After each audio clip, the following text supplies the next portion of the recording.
Hello, in front of me I've got Huawei Mate 10 Pro. In this video I'll show you how to use Google Assistant on lock screen. In the beginning, enter Google app, tab button in the right corner, go to Settings, Google Assistant,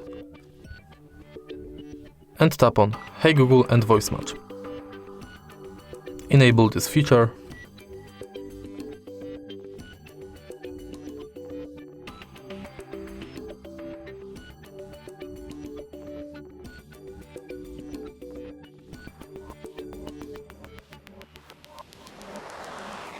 Once it's done, go back and tap on lock screen.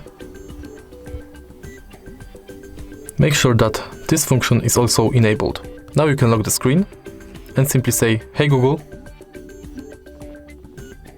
what's the weather like today? It's 11 and mostly sunny. Today, it will be partly cloudy, with a high of 11 and a low of 4. If you find this video helpful, please leave like, comment and subscribe.